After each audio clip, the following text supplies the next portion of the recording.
নমস্কার, কেমন আছেন সবাই? রাশিয়াতে দুই বোনের আরো একটি নতুন ব্লগে আপনাদের সবাইকে স্বাগত। আজ মঙ্গলবার আর এখন বাজে বিকাল ওই 5:30টার মতো। তাহলে চলুন আজকের ব্লগটা এখান থেকে শুরু করা যাক। তো আগামীকাল তো জামাই ষষ্ঠী, তবে আমাদের দুই বোনের বিয়ের পর থেকে যেহেতু আমরা রাশিয়াতেই থাকি, এই কারণে আজ পর্যন্ত কোনোদিন আমাদের বাড়ির দুই জামাই ষষ্ঠীতে শ্বশুর বাড়িতে যেতে পারিনি।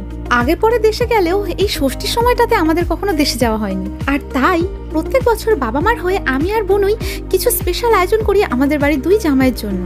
তবে প্রতি বছরের থেকে এবছরটা সম্পূর্ণ আলাদা, কারণ এবছর আমাদের কাউকেই জামাই ষষ্ঠীর কোনো আয়োজন করতে দেওয়া হচ্ছে না। কারণ এবছর জামাই ষষ্ঠীর পুরো দায়িত্ব নিয়েছে আমাদের অভি ভাই, কারণ সে আমার বাবার বাড়ির তরফ থেকে আমাদের ভাই হিসাবে প্রথম তার দুই দিদি জামাইবাবুকে জামাই ষষ্ঠী করাতে চায়। আর সত্যি কথা বলতে আমাদের একটা ছোট্ট ভাই না থাকা যে আক্ষেপটুকু ছিল সেটা আজ থেকে আর রইল না। আর একটা কথা না বললেই নয়, বিদেশের বাড়িতে এরকম একটা ভাই পাওয়া অনেক ভাগ্যের ব্যাপার। আর এই সুন্দর মুহূর্তটা আমাদের সারা জীবন সবার মনে গাঁথা হয়ে থাকবে।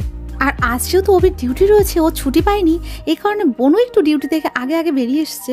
আর এখন আমরা এসেছি লেনতায় জামাই ষষ্ঠীর স্পেশাল বাজার করতে, কারণ আমাদের রবি ভাইয়ের কড়া ইনস্ট্রাকশন রয়েছে দুই জামাইবাবুর যা যা পছন্দ কোনো কিছু যেন বাদ না দেওয়া হয়। তারপরে অভির তো আলাদা লিস্ট আছেই, তো লিস্টের বেশিরভাগ বাজারটাই করা হয়ে গেছে, আর টুকিটাকি একটু সবজি বাকি আছে কেনা। আর একটা মজার কথা না বললেই নয়, এখানে বাজার করতে আসার পর থেকে আমার বোনু কেমন জানি বেগুন সুন্দরী হয়ে গেছে। আর কেন বললাম বেগুন সুন্দরী, দাঁড়ান সেটা আমি এক্ষুনি দেখাচ্ছি আপনাদের।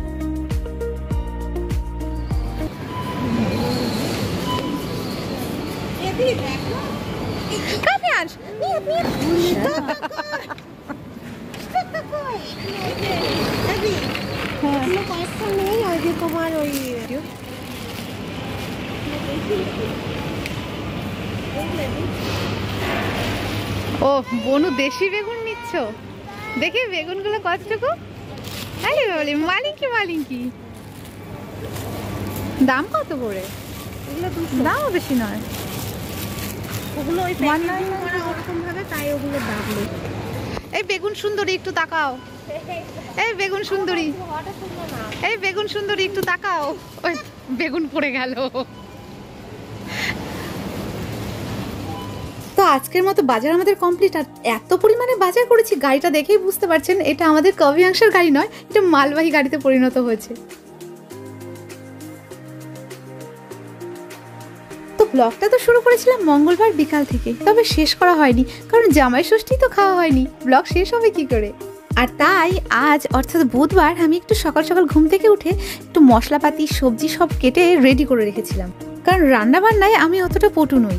আর তার মধ্যে তো আজকে বিশাল আয়োজন বাড়িতে, তো সবটাই বনুকে একা হাতে করতে হবে, এই কারণে আমি যতটুকু পারি ততটুকুই বনুকে একটু হেল্প করার চেষ্টা করলাম। আর এদিকে দেখতে দেখতে বেলা প্রায় 3টে বেজে গেছে, আর বনু রান্না বসিয়ে এদিকে হাঁসের মাংস কাটতে শুরু করেছে। আর আজকের মেনুতে কি কি আছে না বলে, বরং এটা বললে মনে হয় বেশি ভালো হবে যে আজকের মেনুতে কি কি নেই। রাশিয়াতে মনে হয় এমন কিছু পাওয়া যায় না যেটা আজকে আমাদের বাড়িতে রান্না হচ্ছে না। আজকে অভির করা আয়োজন দেখলে মাথাটা জাস্ট ঘুরে যাবে। আর এত রান্নাবাড়ি এত আয়োজন সম্ভব হচ্ছে শুধুমাত্র আমার বনুর জন্য, কারণ ও একাই 10 জনের সমান। ও না থাকলে এত রান্নাবাড়ি করার কথা জাস্ট মাথার উপর দিয়ে যাবে।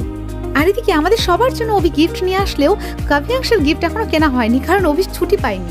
আর এই জন্যই বিকালবেলা একটু সময় বের করে আমাকে আর মামাকে ছুটতে হলো কাভিয়াংশের গিফট কিনতে। আর এই সাইকেলটা কাভিয়াংশের খুব পছন্দের ছিল, এই কারণে অভি কাভিয়াংশকে এই সাইকেলটা গিফট করলো। আর এদিকে বাড়ি ফিরে এসে দেখি বনু একা হাতে সমস্ত রান্নাবাড়ি কমপ্লিট করে ফেলেছে, শুধুমাত্র মিষ্টি বানানোর প্রসেসটা চলছে। আর হ্যাঁ, আমাদের বাড়ির জামাইদের কিন্তু রাত্রিবেলায় জামাই ষষ্ঠী খাওয়ানো হচ্ছে, কারণ দিনে ওদের ডিউটি ছিল আর ওদের আসারও সময় হয়ে গেছে বাড়িতে। তো এখন কাভিয়াংশকে রেডি করিয়ে আমি নিজে একটু রেডি হয়ে নিয়ে বনুকে হেল্প করব টেবিল সাজাতে। তো এখন বাজে রাত প্রায় 11টা, আর এদিকে অসিত ভাইয়া সবাই চলে এসেছে, আমাদের টেবিল গোছানোও কমপ্লিট। আর আজ আমাদের মামা শুধু থাইল্যান্ড থেকে আম অর্ডার করে এনেছে জামাইদের জন্য স্পেশালি। তাহলে চলুন এবার বলি আজকের মেনুতে কি কি রয়েছে। আজকের মেনুতে রয়েছে 7 রকমের ফল, 5 রকমের গোটা ফল দেওয়া রয়েছে, 2 রকমের কাটা ফল দেওয়া আছে। আর রয়েছে একটা স্পেশাল মকটেল, যেটা বনু বারবার ভুল করে ককটেল বলে ফেলছে। এখানে রয়েছে সাদা ভাত, 5 রকমের ভাজা, সঙ্গে রয়েছে মাছের মাথা দিয়ে মুগ ডাল, এখানে রয়েছে কাতলা কালিয়া, কাতলা মাছের কালিয়া। হ্যাঁ, তুমি ধার দিয়ে দেখে দাও। আর এটা হচ্ছে রুই মাছ আলু বেগুন দিয়ে ঝোল, এটা হচ্ছে চিংড়ির মালাইকারি, হাঁসের মাংস, মটন, এটা হচ্ছে ককটেল, এটা হচ্ছে রাবড়ি, মিষ্টি, চাটনি, আর এটাই ইলিশ মাছ। আম আম আর সালাডটার কি অবস্থা করলো পাখি শেষ। আর এটা হচ্ছে কেএফসি চিকেন। দাঁড়াও এক সেকেন্ড, এটা কি করেছো মামা?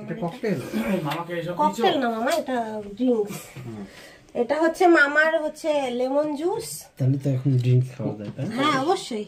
আর এটা হচ্ছে তোমার পনির দিয়ে একটা কারি, এটা রাবড়ি, আর এটা হচ্ছে টক ডাল, ভেজ ডাল আর কি, চাটনি মামা আর ভাজা। লেবু ধরে মারতো। কাক এটা কাক, এটা কাক। কলকাতার রসগোল্লার কথা বললেন না?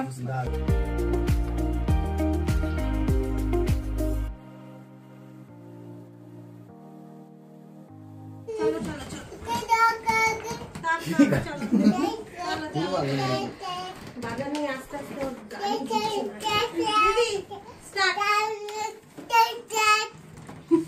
ও মালা দিয়ে চলে আসছে, স্টেশন চলে আসছে, না পড়ো। যাচ্ছে না কেন? চলে আসেন, এবার এখানে চলে আসেন বাবা।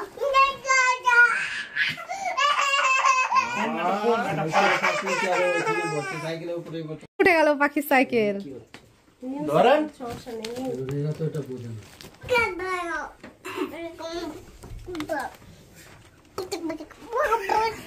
বুটুক বুটুক বুটুক বুটুক। আমাদের একটা চামচ দিও। মানে একটু করে তুলে খাইতে হবে। আরে না, সব মেরে দাও। শোনা না তো। না তার আগে না সামনের দিকে একটা হলঘর বানাইতে হবে, এই হবে না। ভিডিওটা সরিয়ে দিলে তো আমি দিয়ে দিতে পারি, এদিক থেকে দিতে হবে ভিডিও। কিন্তু আমাদের জানো কত কিছু লাগে এই আমাদের দ্বারা এগুলো দিয়ে নিয়ে সেই খাই পেয়ে যাচ্ছে। উঠেই দাঁড়িয়ে থাকি, দিতে দেখো। তোমার এই অভিজ্ঞতা কই শপথ হচ্ছে, শপথ গ্রহণ। ধন্যবাদ। আমার সিদ্ধার্থ ধন্যবাদ। আচ্ছা দিদি যাও। এটা পড়বে সোনা পাখি। ও সোনা পাখি, এটা তোমার। না খাওয়া যায়, বিক্রি চিন্তা বলতো। আর এটা তোমার। এই কি করছো? কোনটা? কি করছো? এইটা আরে এটা তোমার। Thank you very much. এটা তোমার। Thank you. এই নে। এটা তোমার। এটা তোমার। এই এটা আমার ভাগ্নের। দে, তোর তো সাইকেল আছে বাবা। ছিড়ে যাবে। দিয়ে দিন না। এটা আপনার কাছে রাখেন। না। নাও। দিব্যি। কি জামাইরা খাবার কেমন হয়েছে, রান্না কেমন হয়েছে? কবি আমি এই দিকটায়, তুমি এই দিকটায় এসো। ধুতি আমি জানার কাছে বসি। ঘরে ধুতি ছিল, দিব্যি দুজনে দুটো ধুতি দিতে পারতাম, আমি কতবার বললাম যে ধুতি পরে বসতাম। কতবার বললাম আমি। এটা একটু পেছনে রাখো না। এগুলো ভিডিও করতাম, নিচে বসতাম একটু রাখো না। ধুতি পরে। তাহলে ছুটি নিতে হতো তো দুপুরবেলা তো। এই ওখানে একটা চেয়ার দিতে হবে তো দিদি। চেয়ার নয়। তো বিয়ের পরেই প্রথম শ্বশুরবাড়ির তরফ থেকে জামাই ষষ্ঠী খাচ্ছে আমাদের বাড়ির জামাইরা, সঙ্গে আমরাও। আর অন্যদিকে আমার বাবা মার মনেও যে আক্ষেপটা ছিল জামাইদেরকে জামাই ষষ্ঠীর খাওয়াতে না পারার, সেই আক্ষেপটাও আজকের পর থেকে আর রইল না। কারণ আমাদের এই ছোট্ট ভাইটা আমাদের সঙ্গে সঙ্গে আমার বাবা মার মনের আক্ষেপটাও মিটিয়ে দিয়েছে। আর এর জন্য অবিকে অসংখ্য ধন্যবাদ জানালেও কম বলা হবে, কারণ আজকের আনন্দটা আমরা ভাষায় প্রকাশ করতে পারছি না কেউই। আর আজকের এই স্পেশাল দিনটা আশা করছি আপনাদের সবার খুব ভালোভাবে কেটেছে, আমাদেরও খুব ভালোভাবে কাটলো। আর আজকের ভিডিওটা যদি আপনাদের ভালো লেগে থাকে তাহলে একটা লাইক করে দেবেন। আর আমাদের চ্যানেলে যদি নতুন হয়ে থাকেন আর এরকম ভিডিও যদি ভবিষ্যতে আরও পেতে চান তাহলে কিন্তু অবশ্যই সাবস্ক্রাইব করতে হবে আমাদের চ্যানেল রাশিয়াতে দুই বোন। তাহলে দেখা হচ্ছে নেক্সট কোনো ব্লগে। ততক্ষণের জন্য ভালো থাকবেন, সুস্থ থাকবেন, টাটা।